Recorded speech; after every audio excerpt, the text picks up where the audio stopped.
Hoje nós iremos entender o caso do assassino do vaso de flores, que usava seu local de trabalho para empilhar corpos de suas vítimas. Iremos entender também como um detetive experiente pegou o depoimento de um assassino e não percebeu que era ele que estava atrás daquilo tudo. Sério. Então vamos começar o caso de hoje.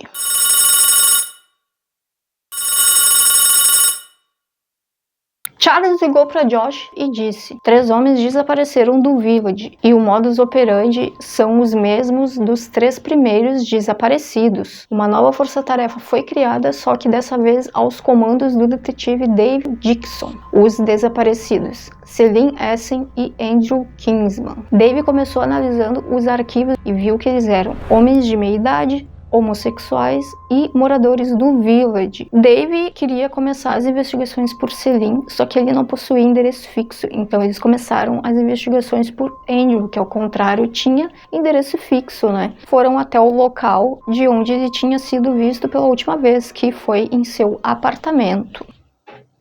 Cafezinho. Gente, eu juro que tem café aqui, tá?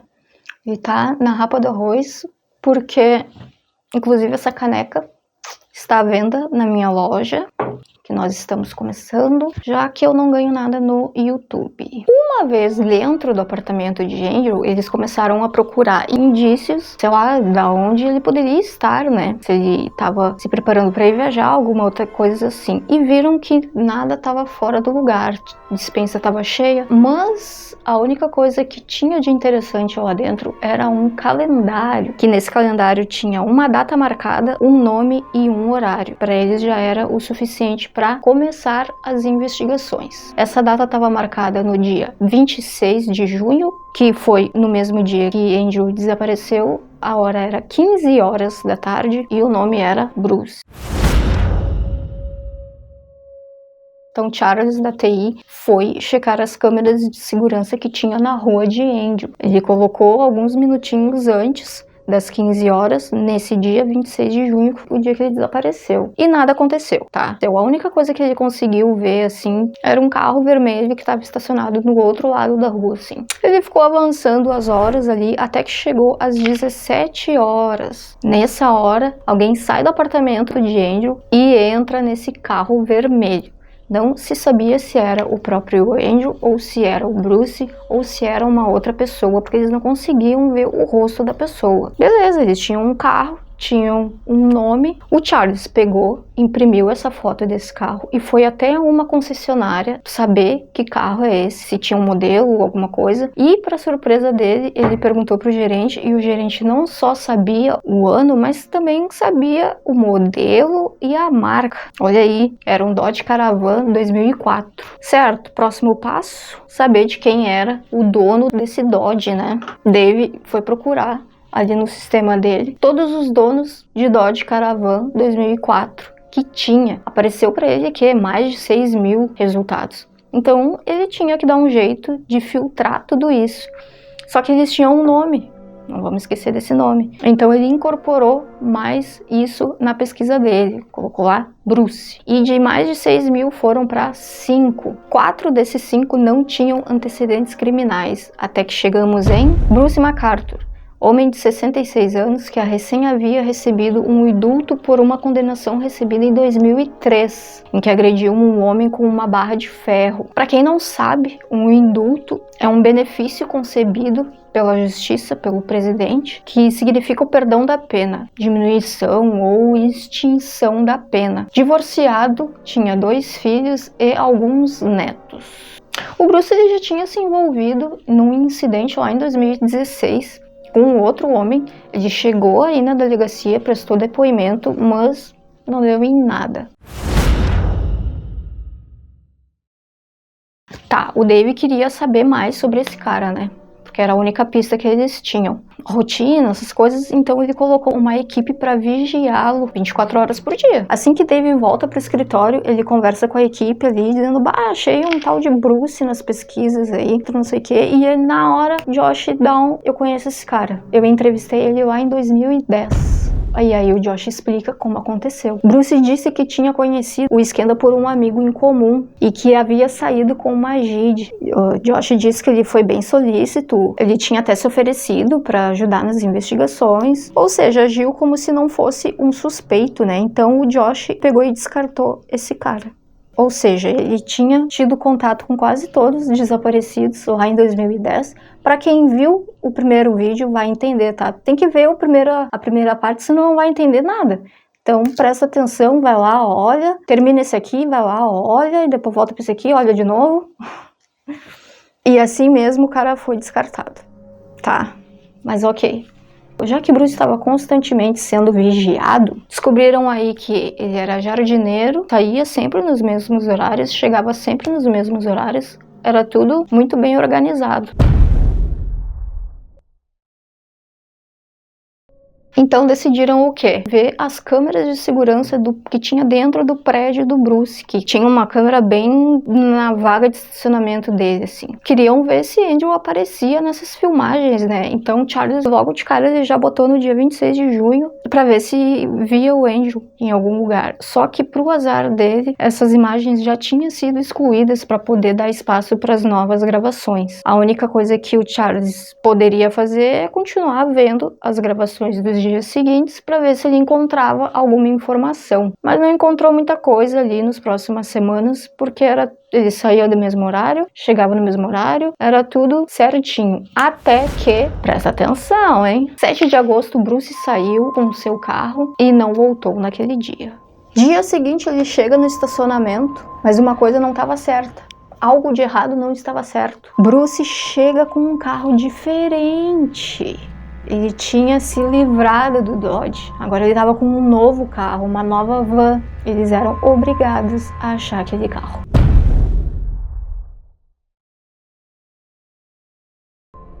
Josh, o Songamonga que deixou o Bruce escapar lá em 2013, e o colega dele foram até todos os ferro-velhos que tinham em Toronto atrás do carro. Até que acharam. Tava lá ele, com as portas todas abertas, sem os pneus, com uma mancha no carpete e moscas na parte de trás. Não sou a mãe de Iná, mas isso deve dizer muita coisa. Eles logo isolam o carro para poder pegar tudo que tem ali dentro de evidências para poder levar para a perícia. Depois de uns dias, o centro de perícia liga para Dave e informa que eles encontraram o DNA de Andrew dentro do carro. Mas sempre tem um mas, né? O sangue que eles encontraram era do tamanho de uma unha. Era muito pequeno para poder incriminar o Bruce. Ele poderia dar qualquer desculpa. A quantidade era muito pequena, então eles não podiam fazer nada com essa quantidade minúscula de DNA que eles encontraram. Porém, vocês lembram como que a detetive Deb conseguiu pegar provas contra o James? Que para quem não sabe, esse vídeo ele tem uma primeira parte, tá? Vocês têm que olhar aquilo. Vou deixar aqui na descrição para quem não viu. Pois é, fizeram exatamente a mesma coisa com o Bruce.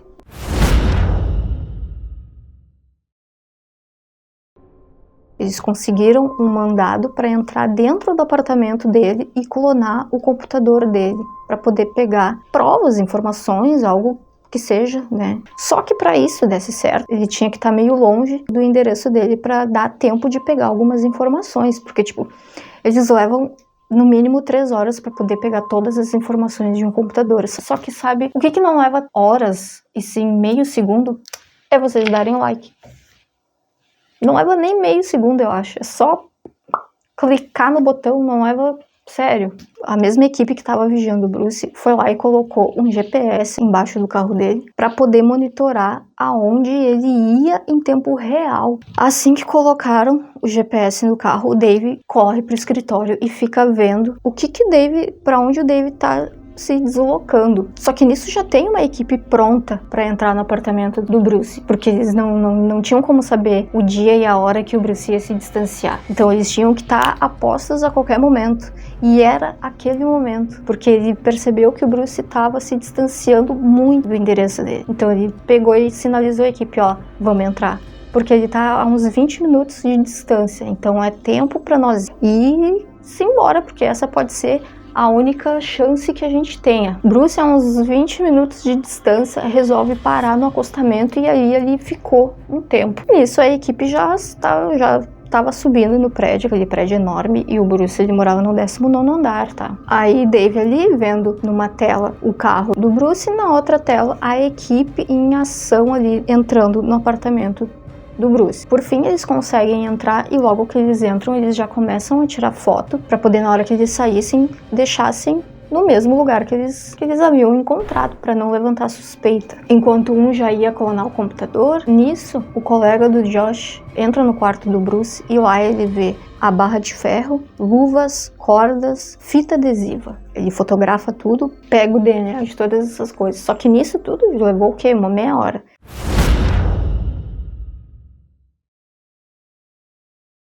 Foi quando o Dave percebeu que o carro do Bruce começou a se locomover de novo. E aí ele já sinaliza: ó, gurizada, deem jeito aí porque o carro começou a voltar pro endereço dele. E aí o pessoal vendo as fotos e ajeitando as coisas milimetricamente do mesmo jeito. E aí começa a arrumar aqui, arrumar ali, desliga o computador, apaga o histórico, apaga tudo. E o Bruce chegando já no prédio. E a equipe já aqui, e o Dave vendo aquela situação, o Bruce já no prédio, a equipe ainda dentro do apartamento, e o Dave já aqui, vamos ser pego, e aí sim a gente não vai ter prova de porra nenhuma. Mas, por fim, eles conseguem sair minutos antes de Bruce entrar. Quando o Charles consegue abrir o clone, né, que eles conseguiram pegar no apartamento, a princípio ele não viu nada demais. A única coisa que ele percebeu, assim, foi que tinha muitos metadados ali indicando que algumas fotos tinham sido excluídas. O problema nisso é que pedaços de metadados não quer dizer nada. Tu precisa juntar tudo para poder ter alguma coisa, para tu conseguir ver alguma coisa. E foi nisso que o Charles ficou trabalhando. Ele começou a juntar todos esses metadados para poder encontrar alguma coisa. Se passou semanas e Charles não conseguiu encontrar nada.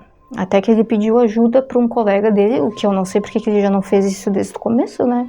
Mas, enfim. Depois de uns dias, esse colega acha fotos de alguns homens. Ele mostrou para o Charles e o Charles, na hora, conseguiu identificar esse homem que ele achou.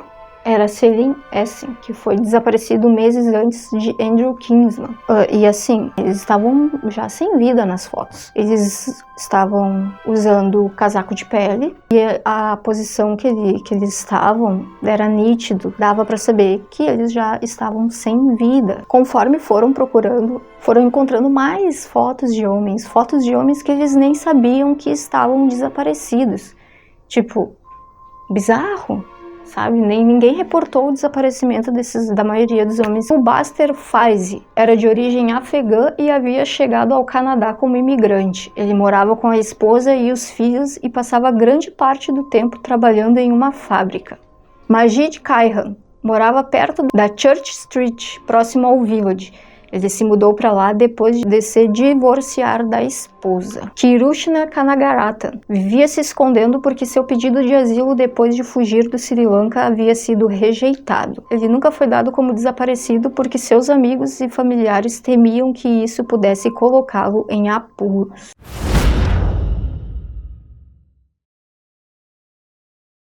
Enquanto Dave preparava a papelada para a prisão do Bruce, a equipe que estava vigiando o Bruce liga pro Dave e diz: olha, ele tá subindo pro apartamento dele com um homem, mais uma vítima, né? Dave então pega a equipe, vão até o prédio de Bruce, só que tipo, era enorme aquele prédio. Eles iam demorar mais subindo as escadas até o 19º andar, então eles esperaram o elevador. E aquele elevador, ele subiu cheio de gente. Eu não consegui entender por que eles não subiram só eles. Eles foram parando em quase todos os andares. Vê se pode. O cara já podia estar morto, sabe? Por fim, eles chegam até o apartamento de Bruce, batem na porta, silêncio total. Até que eles ouvem chave destrancar e a maçaneta virar. Foi aí que eles entraram dentro do apartamento já falando que o Bruce estava sendo preso por homicídio qualificado. Enquanto o pessoal estava prendendo o Bruce, o Dave foi até o quarto de Bruce e lá ele se depara com um homem amarrado na cama, vendado. Aí aproveitaram, né, pra revistar a van dele, e lá na van acharam o casaco de pele e a barra de ferro. O casaco de pele que as vítimas estavam usando nas fotos. Ok, Bruce foi preso, só que faltava saber uma coisa. Onde estavam os corpos? Isso só ele sabia. Bruce foi levado para o interrogatório, o detetive Dave ficou fazendo pergunta, jogava as fotos assim, não falou nada, ficou lá que nem um dois de pau. Então ele e a equipe se reuniram e ficaram se perguntando aonde que eu esconderia, né, se fosse o Bruce. Eu sou jardineiro, eu cuido de casas, de jardins, onde tem bosques, onde tem bastante mato, dependendo casas em locais isolados. Aonde será que eu esconderia? Sim. Primeira coisa que eles foram ver foi numa propriedade em que Bruce tinha, que era onde ele usava para guardar os materiais de trabalho dele, né? Foram até lá levando 2 cães farejadores, e assim que abriram a garagem, os 2 cães foram direto para um vaso gigante que tinha lá. Começaram a latir, a cheirar e a subir em cima. Tá, aqui só tem terra, né? Então vamos tirar o que tem aí dentro. Foram cavocando, tiraram a terra, até que chegaram no osso de um pé humano. Tiraram mais uma camada de terra, um crânio. Tiraram mais, não preciso nem terminar de falar, né?